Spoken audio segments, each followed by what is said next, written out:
This video contains spoilers. Gojo Satoru is often referred to as the strongest in the universe of Jujutsu Kaisen.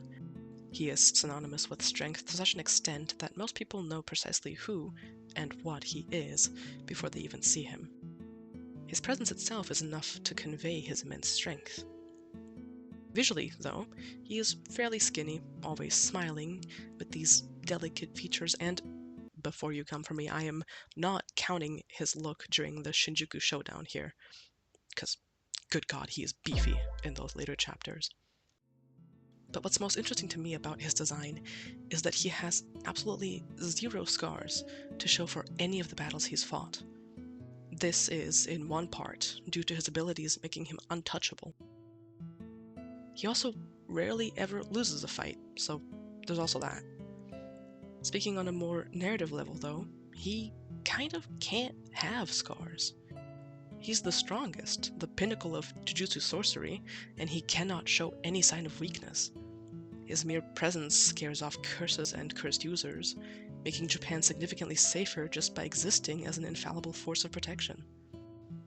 If he were to have any scars, it would signify immediately, visually, that he can be harmed, even if just temporarily. Yuji Itadori is scarred as soon as the manga gets going. His first scars come from Sukuna's second pair of eyes, of course. He's the first of the kids to gain a scar like this, but he's by far not the only one. He's followed by Nobara Kugisaki losing just her whole eye, and Megumi Fushiguro taking on these big eye scars from Sukuna's true form. Aoi Todo and Maki Zenin also have a scar over one of their eyes each. There's probably something to be said about the importance of eyes in the themes of JJK, considering that all the kids have scars somewhere on their eyes, but what I want to focus on here is something else. Returning to Satoru Gojo, his entire ethos is all about raising a generation of strong allies that can support each other. This is important to him because, pretty obviously, he is lonely alone at the top, and he doesn't want these kids to have to experience the same thing that happened to his generation. Still, he has no visible scars because he isn't allowed to falter.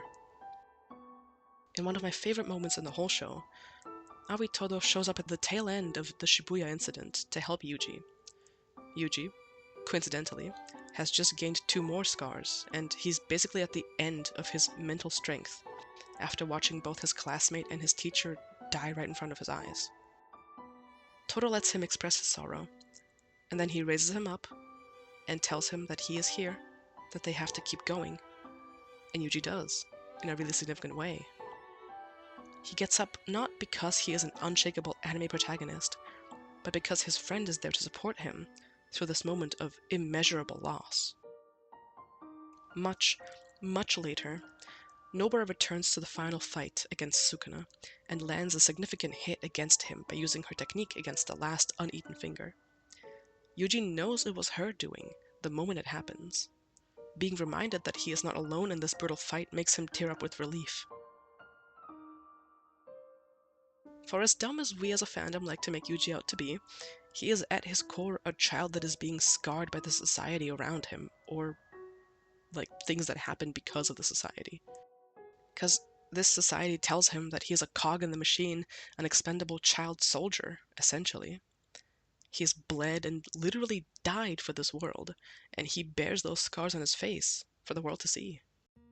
He, unlike the generation before him, is allowed to show that his experiences and the battles he fought have changed him, that they have hurt him. At the end of the day, Gojo did get his wish. This new generation is made up of allies that will always help each other. They're allowed to be human. They're allowed to get hurt and to fail. And that shows in their physical scars, which reflect their mental ones. Which is pretty cool, I think.